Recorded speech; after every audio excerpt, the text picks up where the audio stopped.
So as you know, what they've been doing has been really fucking up my life. You know, um, I've stated before, and there's no way around it. For those of you who are a victim of gang stalking, you pretty much have two choices, two practical, logical choices. And if you're a brave person or you're a religious person, then you really only have one choice.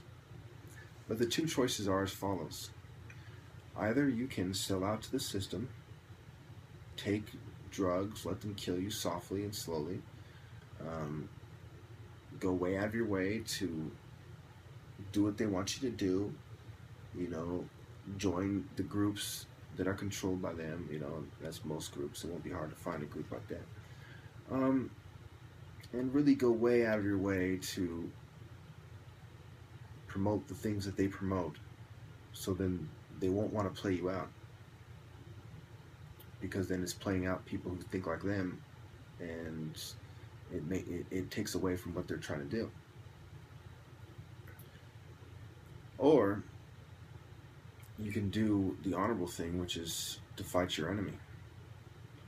Um, Many people have tried the spiritual route and it hasn't gotten anywhere. They're praying and so on and so forth. Um, God helps those who help themselves.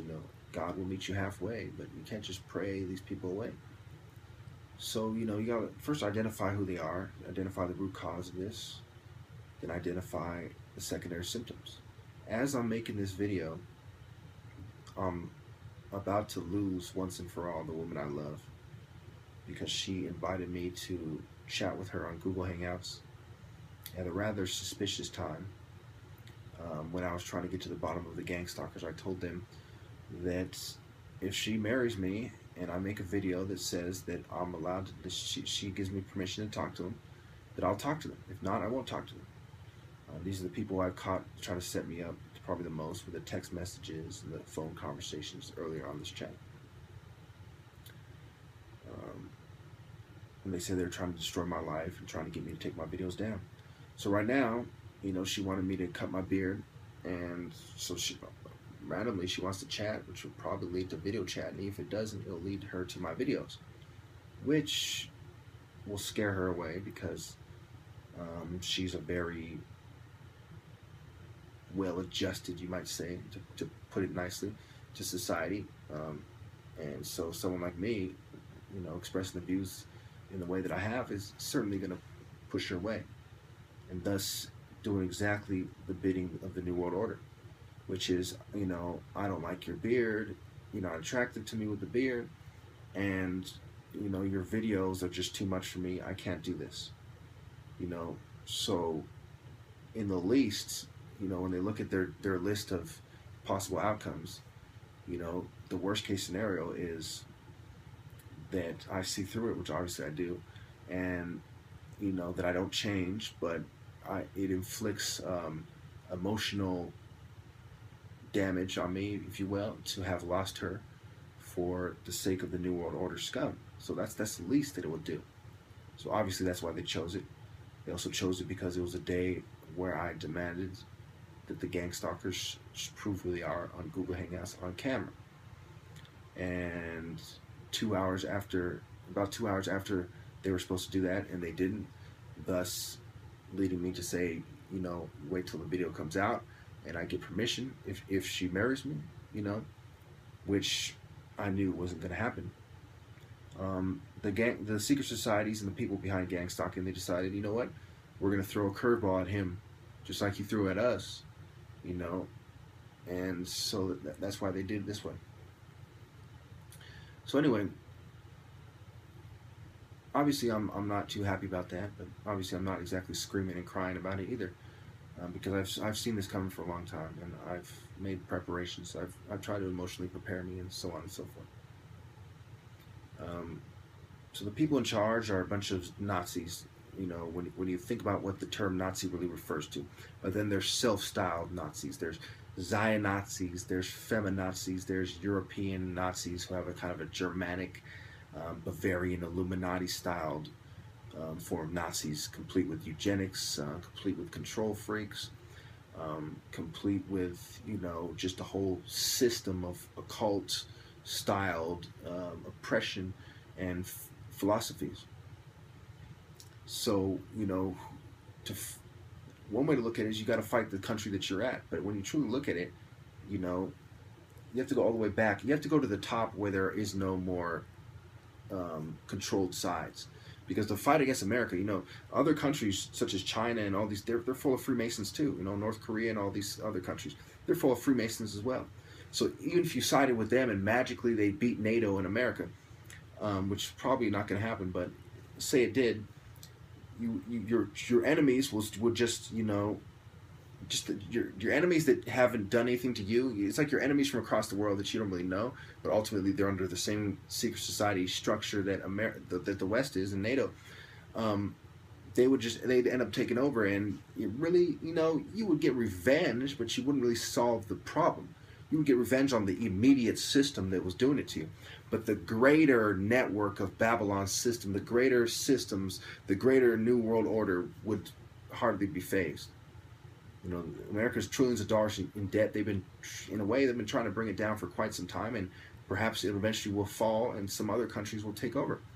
I think this is how they've done it historically, and I don't see why they would do it any differently now, but perhaps they won't. Perhaps America's military will keep it around till the end of human existence on this planet.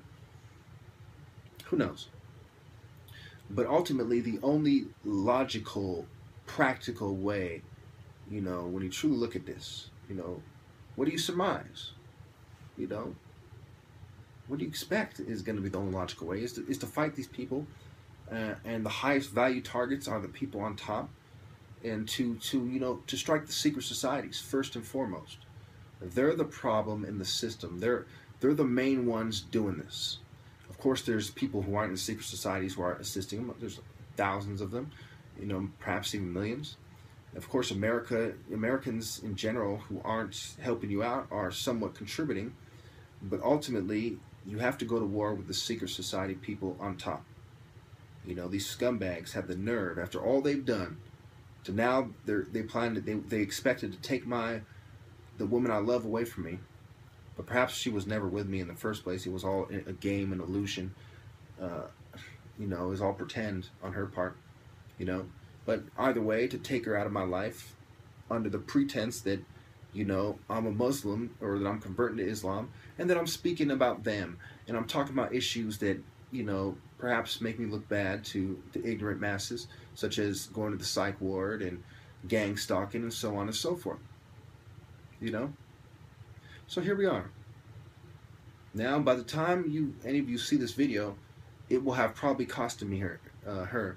Because I will have avoided her message, and she has already established that she doesn't like that, and ultimately it will lead to me losing her one way or another, because I did not only the right thing, but the righteous thing, and a bunch of complete lowly scum, a bunch of spiritual fucking bottom feeders, you know, will have cost me some more. So believe it, when it's all done with, you know, you have to see it like, you have to truly grasp the idea that when these people, if you truly stay the route, if you truly have the character to stay the course, to stay your course and to keep doing the right thing and trying to expose these people and trying to go to war with these people, when they bring you to the brink, when they bring you to the point of no return, when they push you over the edge, you know, either you can just die and you know, go out, or you can do it sort of a Muslim style. That's part of why I'm converted to Islam, because they've made it absolutely clear that war is the appropriate response. Even Christians, if they're attacked in their homes, will defend themselves. So and you know, all I have done is take it on a philosophy. This is, to me, another sect of Christianity, which allows me to fight with all my heart and not fear death and punish my oppressor. Christianity doesn't really allow you to do that.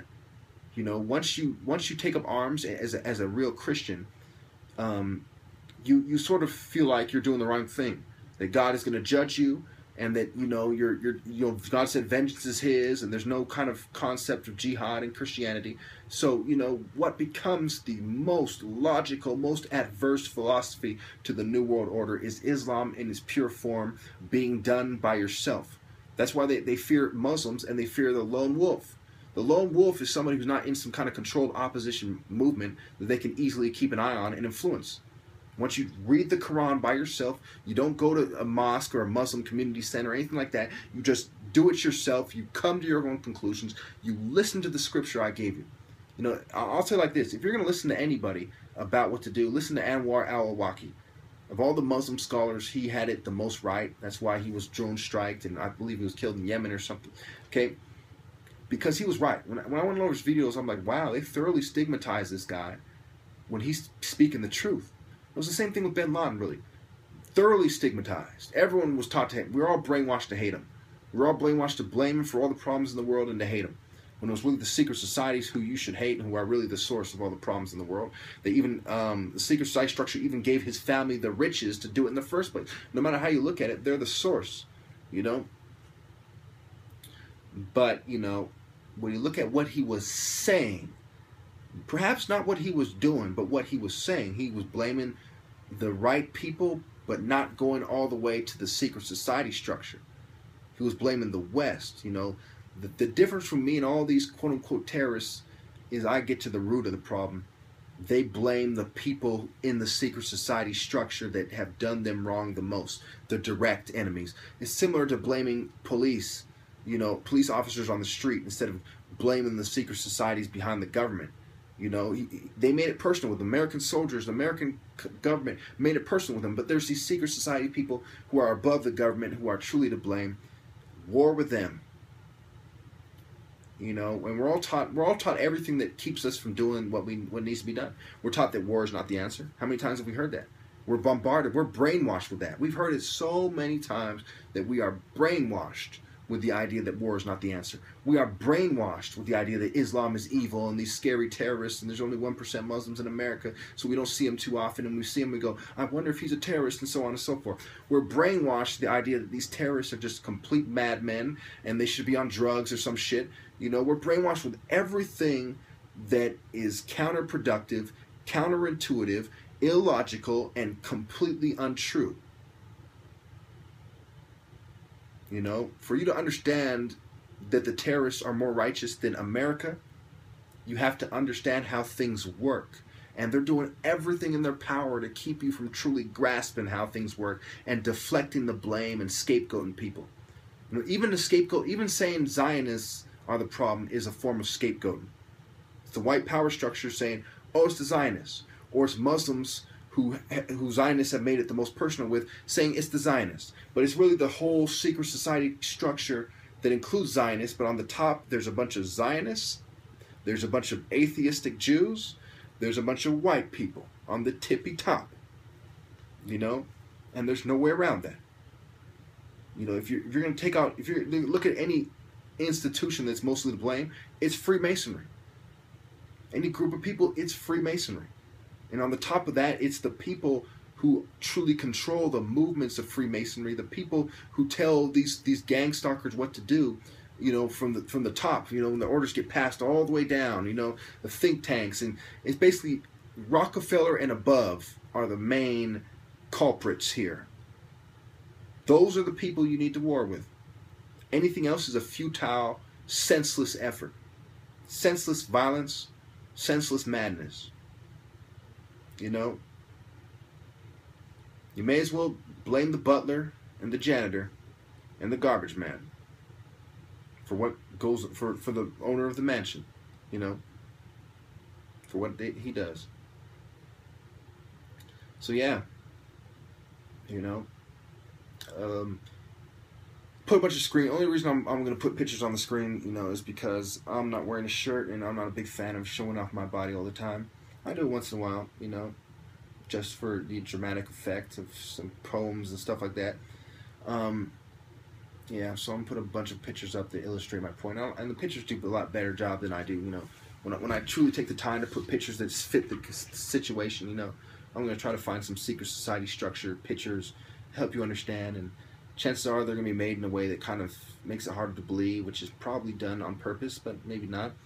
You know, yeah, and I'm out of time now, so, you know, I hope you understand that you got to take it out on the people who deserve it the most.